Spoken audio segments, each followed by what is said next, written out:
Hey guys, and welcome back to another episode Between Two Shirts. We are back at predicting things. Now, we haven't actually checked our predictions from last season of the Premier League, so we thought, why not make another episode? Why not talk about 5 of the top leagues in Europe? And hopefully, in a year's time, we won't check our predictions. And yeah, Paul, what are we thinking? Do you think we did all right last season? Yeah, I don't know. I did have Chelsea finishing first. I just chose the wrong league. I think I should have chosen Champions League instead of Premier League.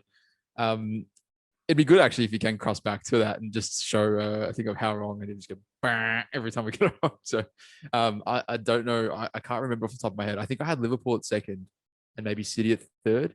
That's all I can really remember. I think I may have predicted Everton doing a lot better than what they ended up doing as well. All right. So So at the end, I'm hoping at the this end, is a little yeah. more accurate.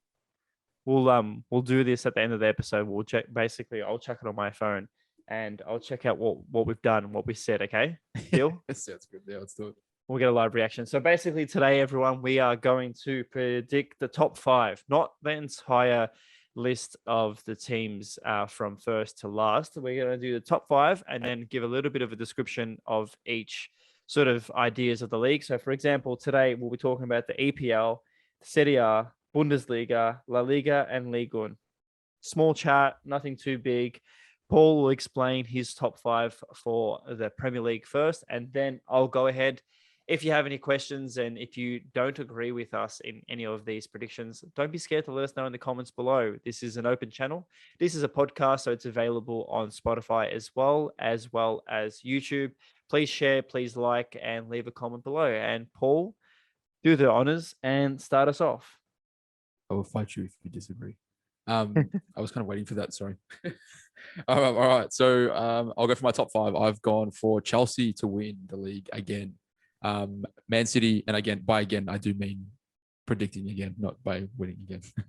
So I've got Chelsea first, Man City second, Man United third, Liverpool fourth, and Leicester fifth, not sixth.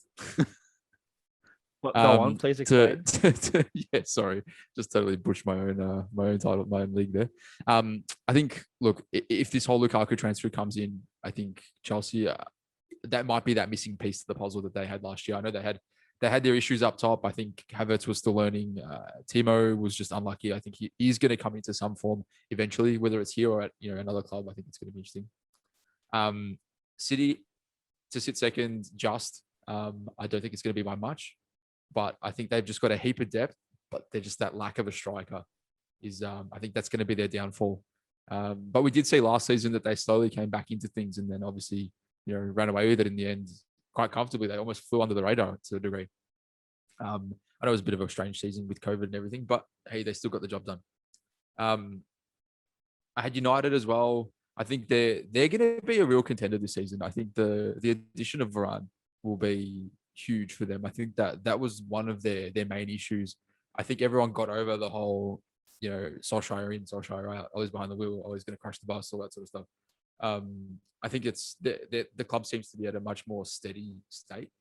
And I think with the young heads that they've got, sort of 3 or 4 seasons in now, they're going to be a very, very good squad.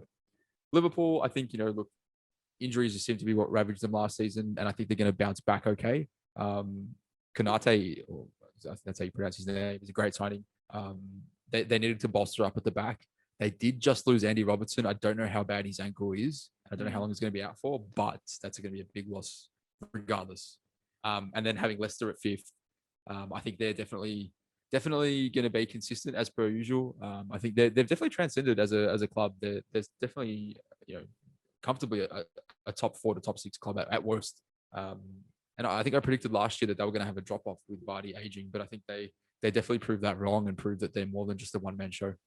Yeah, Madison as well. I know that was yeah, exactly right. Well, Madison's an amazing player. I think that was a bit of a long-winded 5, so I'll let you take your turn and who do you think is gonna finish up the top?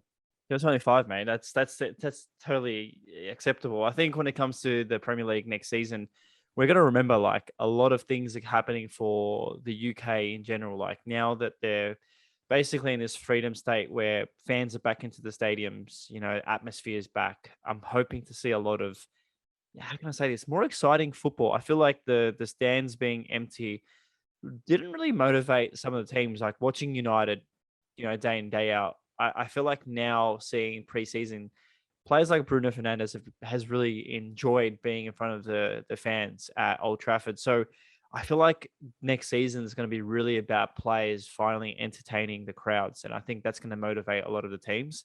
So my top five was number one, Chelsea.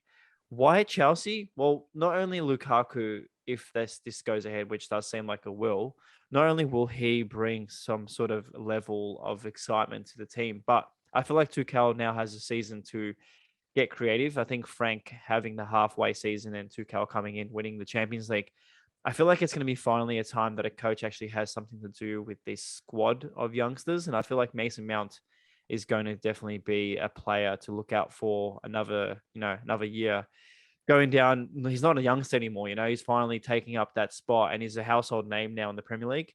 Then we've got second, Man United. I'm saying this because last season for us to come second, I don't know how he did that. And now to have players like Sancho and Varane coming in, but also a young player like Diallo and many others that we've signed. Hopefully Cavani goes back onto the scoring, and even a few of the others. But I think we've got a squad that can actually compete. Number three, even though they've made $100 million signing of Grealish and potentially maybe Kane. We don't know as of this recording. So if it does go ahead, please let us know. But Man City third, just because I feel like they're going to get multiple injuries. I feel like there's a lot of players in that squad that, go missing for a few years. Leicester City for fourth. I feel like this club never gives up. And no matter who's in their squad, I feel like that club always has this sort of backbone. And then number five for me is Liverpool. Even though Virgil's coming back and Andy Robertson's going out, I feel like this club just has this mentality of thinking they're the best and they always shoot themselves in the foot. No pun intended to the injuries of the certain region. But I just feel like this club is going to be top five and never top. No. We'll go to Serie A next. Yeah, look, I think we don't need to talk about who's going to get dropped out and stuff. We'll just go next. This is just the top fives. Yeah, that's fine. Let's go with that. All right. So for Italy, I've got AC Milan topping the league, followed by Juventus, who I think will be very close and there or thereabouts. Atalanta, Napoli, and then Roma.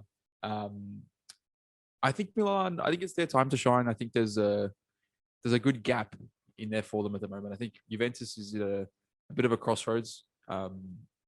In saying that, I think Juventus protected Chiesa a little bit last season. I think they're going to unleash him this year, especially coming into a World Cup. I think Italian clubs like to look after Italian players, and I think that's going to be how that unfolds. Atalanta was my next one, and I think they're consistently showing not too dissimilar to Leicester. They're a powerhouse club now. They deserve to be in the top four and they deserve to be in Europe. And hey, they've got the squad to back it. I think losing Gomez last season was a bit of a loss midway through. But I think they've bolstered up pretty well, and I think they're gonna hold their own again. Napoli could potentially even go higher again than fourth, but I've got them at fourth, and I think Jose Mourinho's first season in charge of Roma with a few good signings. He's done a bit of a clean out too. I actually saw, I think there was about 15 different players that had actually departed the club over the break. So he's obviously, got some of his boys in and cleaned out some of the players that he didn't like. I think I actually saw Cengiz Under leave. I think he's gone to, I want to say France. I think it's Marseille. Wow, I did not know that. Yeah, so and I thought that's a good young player that could have been someone for the future. So hey, it goes to show that they're not messing around, and I think they're going to round out my top five. I'm surprised you didn't put Venezia in there. Everyone thinks Venezia is going to win the league next season. Yeah, look, same with me. Our top two is the same. So I've got Milan number one, a club showing a lot of promise. I'm really excited to see Giroud playing in Italy. I did read a comment on Twitter saying that he's fluent in Italian as well, or he's got Italian heritage or something like that.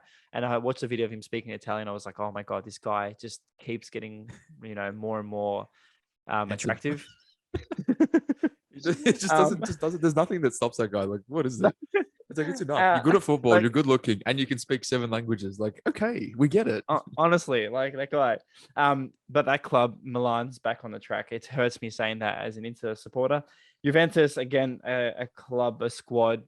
They've got everything for them. I just hope things work out for them. But I feel like Milan's definitely going to have the power of the supporters.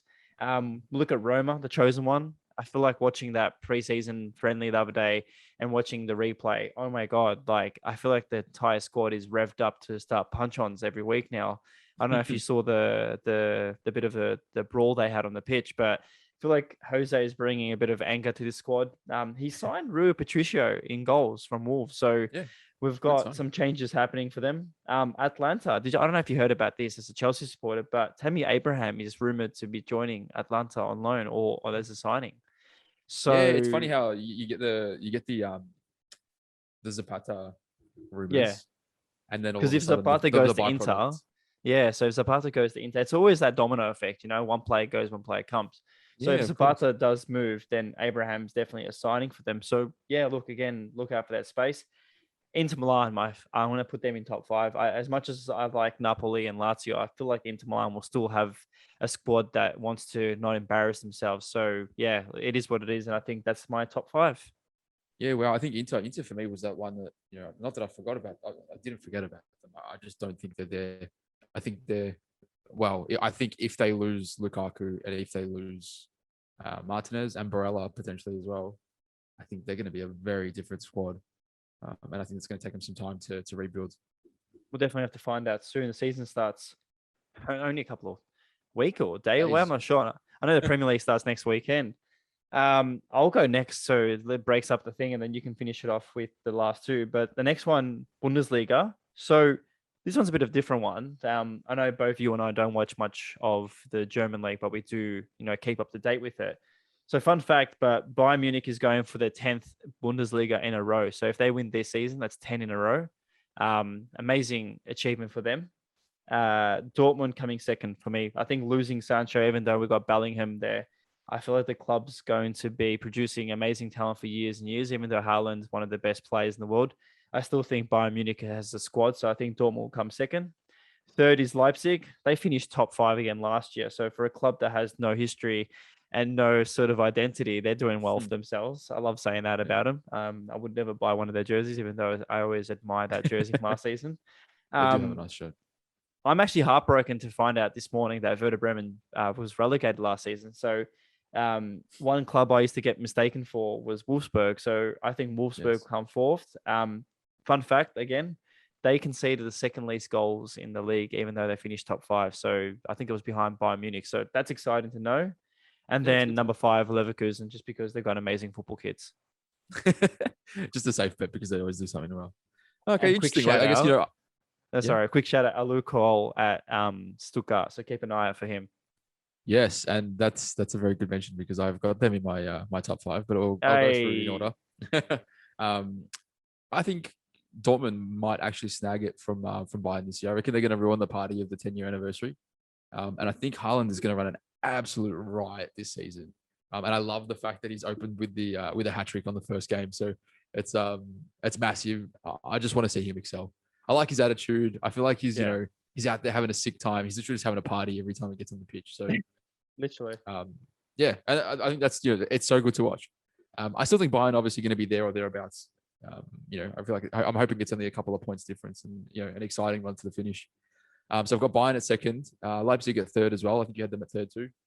Mm-hmm. They finally signed Angelino from City or from City Football Group, I guess you want to call it. Yeah, I think he's correct. He's played there last season. I think his transfer finally is completed as of this season. Oh, there you go. Yeah. And then at fourth, I've got Stuttgart. So yeah, that was the exact reason why I wanted them in there. I think they finished about 6th or 7th last season, and they were pretty close. But I hope for their sake, I'd love to see them snag a fourth place finish. And then at 5th, I've got Wolfsburg. I do have a soft spot for Wolfsburg, and I think they definitely deserve to be a club that's in the top 5. Fun fact, again, I say this a lot, but fun fact, I gotta stop saying fun fact, but I was looking at the ladders this morning, and there's so many amazing football teams in the Bundesliga too, or the two Bundesliga, like the second league. There's just amazing. There's like what we've got Hamburg, we've got Schalke, we've got Werder Bremen, we've got St. Pauli. Like it's just, it's I don't know how people think football just exists in the Premier League, but the German league is so competitive. You've got some of the best teams, like someone on the level of, Everton, a mediocre sort of Premier League team, top 5, top 10, being relegated, like, Werder Bremen. Like, it's just crazy to think that. It's almost unheard of. I think that's one thing that, people bypass a lot. The fact that Bayern are so prolific with winning titles and, buying players to win the league and, just literally flat out dominating, really. I think people forget the fact that that league is so strong from top to bottom. It is. And I think that's what maybe makes that flow-on effect of the second division. It'd be interesting to know. We don't see this too often, but imagine if there was like a Champions League for second div sides. Like, I wonder if the Bundesliga 2 would be, Well, there is that just, new just league taking now. out the whole top four. There's Yeah, that exactly. conference league now. Yep. So I guess, this is what we're going to see. 100%. Now we're off to La Liga. Now, this is again a league that's going to be affected, I think, viewership wise. I think when it says all eyes on the league, I feel like the Messi factor is definitely going to change this one. I don't think either Real or Barcelona are going to be contenders. I think Atletico, for a squad they have and winning it last season, it could be a double for them. So I'm going to go Atletico first. And then Real Madrid, signing Alaba and losing someone like Sergio Ramos. Hopefully it's a bit of a change. Alaba was an amazing player in the Euros. He definitely broke my heart when they played against Macedonia, but he's definitely going to be someone exciting for a club like that. But again, no difference. Barcelona number 3, Depay, for me, I think he's a great addition. I'm hoping that he excites fans. There's still signings to be done. Losing Messi is definitely going to break a lot of hearts. It's almost like, going to your most favorite burger shop or something and then ordering something and it doesn't, comes without fries. And I feel like that's the biggest disappointment you'll get with this season. Fourth will be Sevilla. They've recently signed Lamela. He didn't really get much of a, stardom at Spurs. I'm hoping this is a bit of a new sort of start for his career, even though at the age that he is. And yeah, Sevilla is a great squad, a great team. And then number 5 will be Villarreal, crack into the top 5. They won the Euro Cup or the European, what do you call it? Euros last year? Europa League. Yeah. Yeah, Europa League. And not Euros, Jesus, I sound like such a terrible person there. So I feel like for them, again, great league. And I personally just feel like Barcelona is going to be one of those stories next season that's going to really just take the fun away from the league. I feel like everyone's just going to go there, just go about their normal thing and not really care. Would you agree?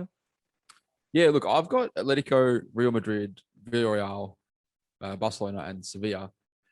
I think Barcelona is going to be an interesting scenario. I think they're very much at a crossroads, like a lot of other clubs, I guess. It's going to be a big shake-up.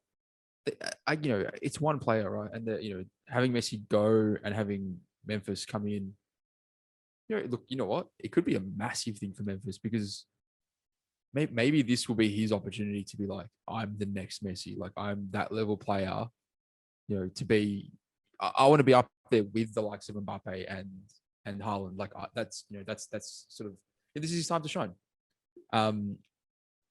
Whether he does that straight away, I don't know. I haven't been overly impressed with him at other clubs, particularly at United. He wasn't great. I guess previous season, last 2 years, he's been quite good. I would have liked to see him tear it up at United and then come and tear it up at Barca. But I guess that's verdict's still out on him. I think I don't think he's proven yet to be able to do it at the top level. So that's why I've got Barcelona at 4.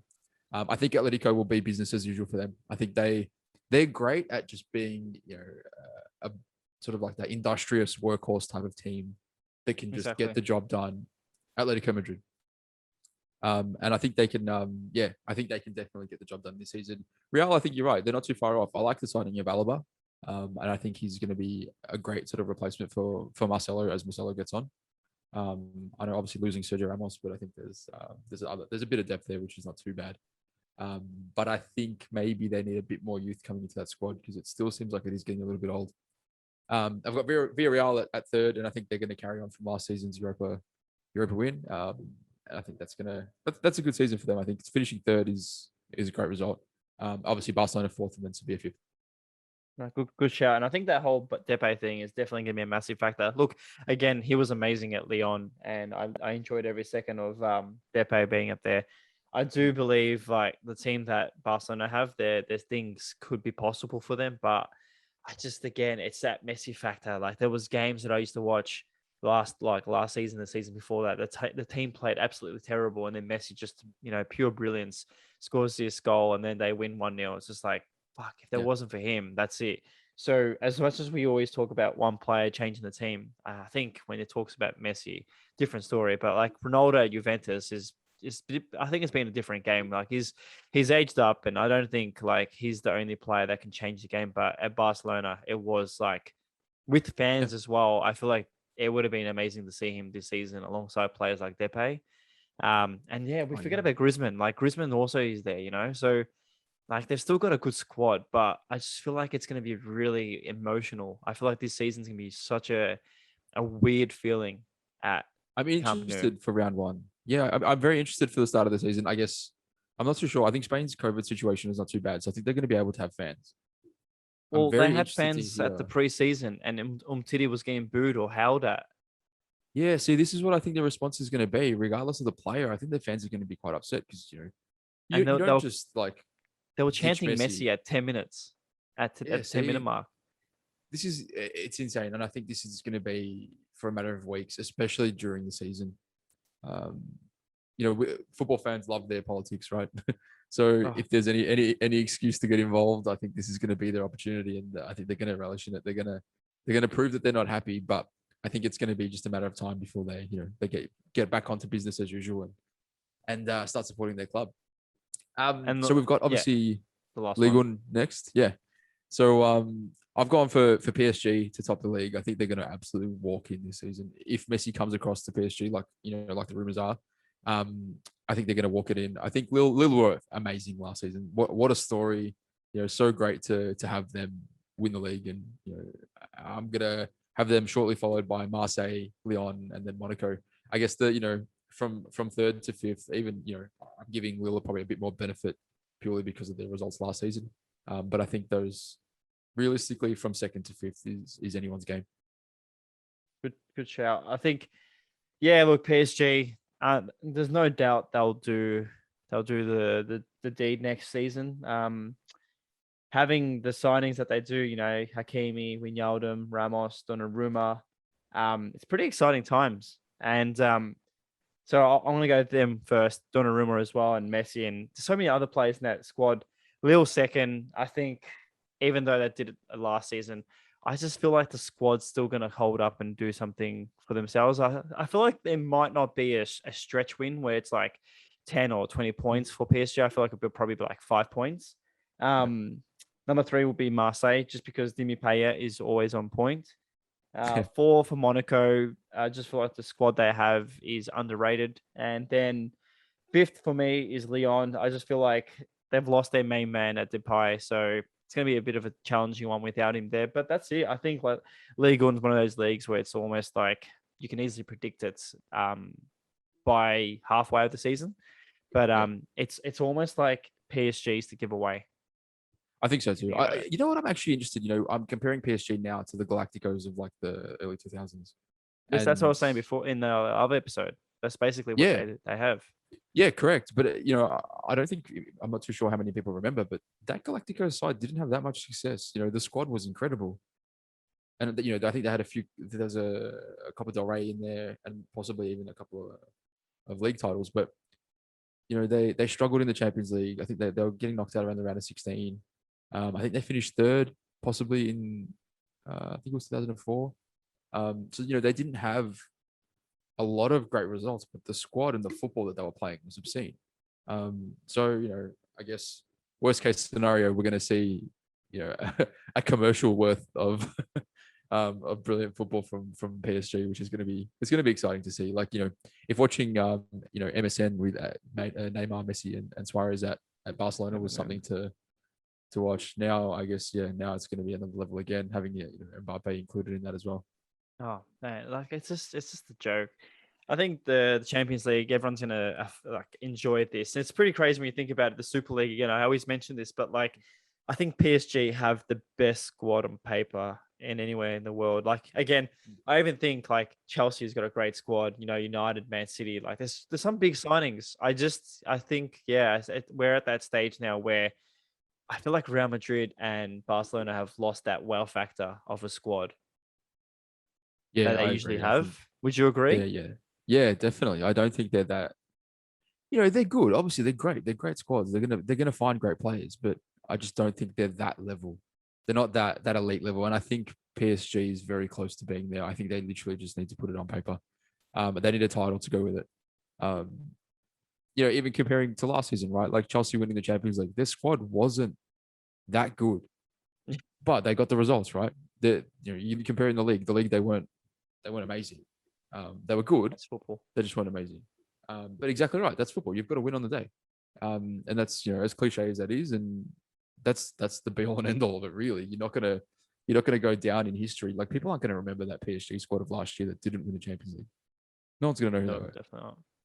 But they're gonna remember the Definitely year that Messi came there. They won everything and cleaned out. Like that's that's the thing. that's the facts, right? That's literally the thing. If Messi comes there and they win the Champions League, that's it. His job's done. Like this guy has left Barcelona, won the Champions League with PSG.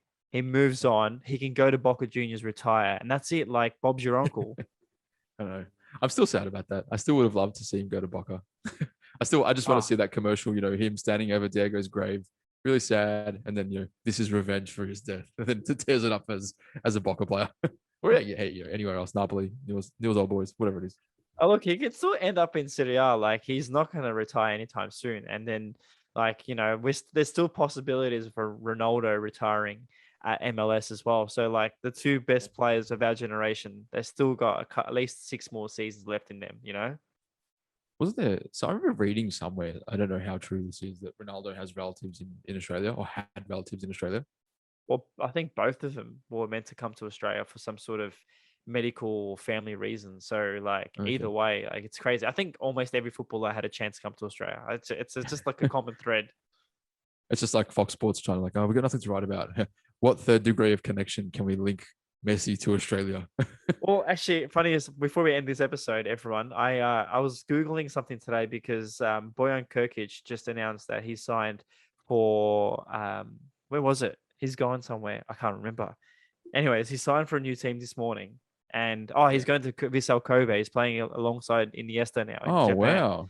Yeah, But cool. I checked on his personal page on Wikipedia, and it says, according to genealogical research conducted by such and such in 2013, Boyan is a fourth cousin of former teammate Lionel Messi. What? Isn't he Both Balkan? are great grandchildren of Mariano Perez Morales and Teresa Lobrano Mingwe, who married in El Puel, Spanish province of Lealde in 1846. The finding Wow. had Okay, a that's a very stretch. significant coverage in Spanish media. It was reported by all 4 major newspapers. So basically, like Messi's great grandparents married, had kids, and then one of them moved to Argentina, and then Wow. what Boyan's One of them one moved. lived in Catalonia or something like that in the Balkans, and then came back, and yeah, they were teammates. Like, what the shit? Jesus. We're all Wow, how technically crazy. That's related, you know that. well, yeah, I guess so. Depending on your beliefs. It's funny too, because there was all those reports saying that, we've signed the next Messi.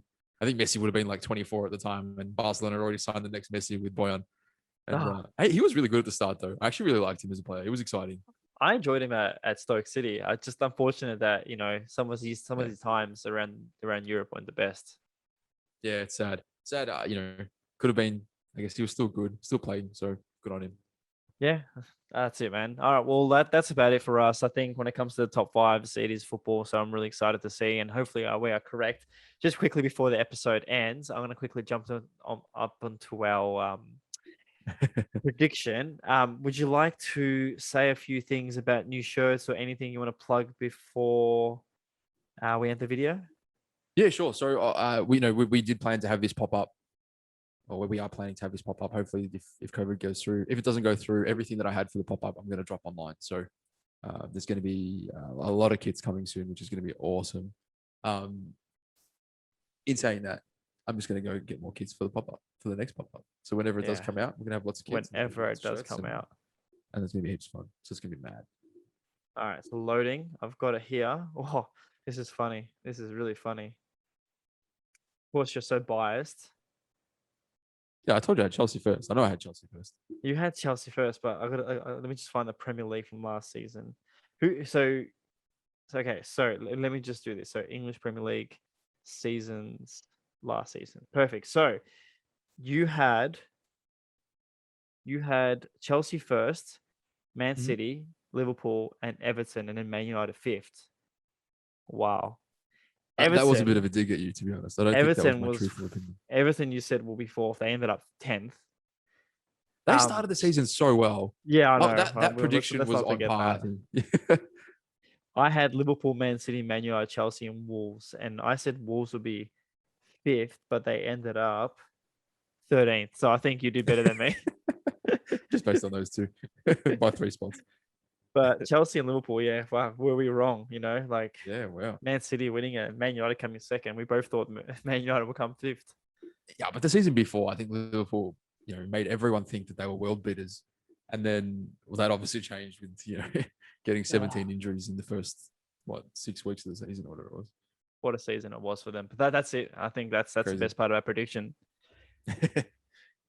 All right. Well, that was a great episode. I'm really excited for this to go live. If you have thoughts about any of these leagues, let us know in the comments below. If you do listen to this on Spotify, please share it on Twitter and tag both of us, PFC Vintage and That Football for Talk or Alexander Jason. I should probably make one actual count that you can use on Twitter. Otherwise, let us know on Instagram if you listen to it. If you are watching this on YouTube, please leave a like, leave a comment below, and let us know your thoughts. If you have any other recommendations you'd like us to do, any other topics, let us know, as we always love talking shit for no reason. Paul, as always, is there anything you'd like to say at the end of the episode? Nothing, mate. Thanks, guys. I really appreciate you guys joining in. As always, stay safe, stay away from stupid people, and we'll see you in the next episode. Thank you and goodbye. Bye.